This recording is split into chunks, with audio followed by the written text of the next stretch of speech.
మేషరాశి వారు కాలమావాస్య సోమవతి అమావాస్య సందర్భంగా ఎలాంటి విధులను పాటించాలో ఈ వీడియోలో సవివరంగా సంపూర్ణంగా తెలుసుకుందాం.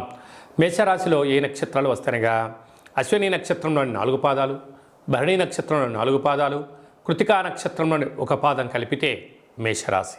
చాలామందికి పుట్టినటువంటి కాల సమయంలో డేటా బర్త్లు లేనటువంటి కారణం వలన పేరు యొక్క మొదటి అక్షరాన్ని అనుసరిస్తూ రాశిని తెలుసుకునే ప్రయత్నం చేద్దాం. చూ, చే, చో, లా, లీ, లు, లే, లో, ఆ అక్షరాల వారందరూ మేషరాశి జాతకులే.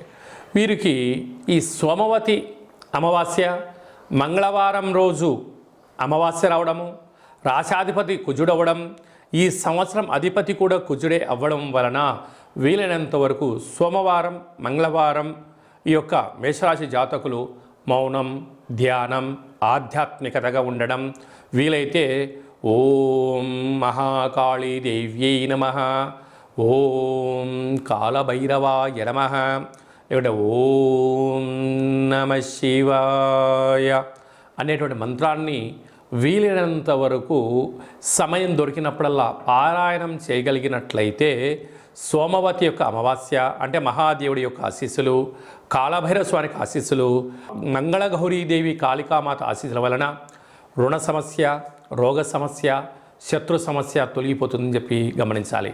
వివాహం కాని వారికి వివాహము, అయిన వారికి సంతాన యోగం, పిల్లల యొక్క చదువులు, పిల్లల యొక్క అభివృద్ధి, అత్యున్నత భూయోగము, రాజయోగము, ఆనంద సిద్ధి యోగము మేషరాశి వారి సొంతమవుతుందని చెప్పి గమనించాలి. 2వ స్థానంలో గురు సంచార స్థితి, 3వ స్థానంలో కుజభగవాడు యొక్క సంచార స్థితి, అర్ధాష్టమ బుధ సంచార స్థితి ఉన్నప్పుడు విద్యలో, ఉద్యోగంలో, వ్యాపారంలో ఆటంకాలను తొలగించుకునే ప్రయత్నం చేయండి. అలాగనే సంతాన స్థానంలో రవి సంచార స్థితి ఉండడం వలన నూతనంగా వివాహమైన వారికి వివాహ తదనంతరము మొదటి పుత్రిక సంతాన యోగ్యము, పిల్లల యొక్క అభివృద్ధికి మేషరాశి వారు పెద్దపీట వేయడం జరుగుతుందని చెప్పి గమనించాలి. లాభస్థానంలో శని భగవానుడు వక్రగమనంగా 30 సంవత్సరాల తర్వాత జరుగుతున్నటువంటి సంచార స్థితి అవ్వడం వలన, వ్యయంలో రాహు సంచార స్థితి ఉండడం వలన వీలైనంత వరకు మేషరాశి వారు తొందరపడి నిర్ణయాలు తీసుకోవద్దు. మీ వ్యక్తిగత అభిప్రాయాలు ఎవరితో షేర్ చేసుకోవద్దు. అంతర్గతమైనటువంటి రహస్య చర్చలకు ఇది సరైన సమయం కాదు. ఫోన్లు, ఓటీపీలు, లావాదేవీల విషయంలో 3వ వ్యక్తుల యొక్క ప్రమేయం ఉండి మిమ్మల్ని మానసికంగా రుణపరమైనటువంటి ధనపరమైన చిక్కులకు మిమ్మల్ని ఇబ్బంది చేసే పరిస్థితి ఉంటుంది.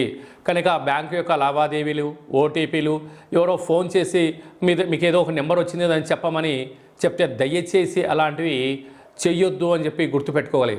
లేకపోతే ఈ కాల అమావాస్య, సోమవతి అమావాస్య సందర్భంగా రుణ సమస్యలు, భూ సమస్యలు, శత్రు సమస్యలు, కోర్టు సమస్యలు పొంచి ఉన్నాయి.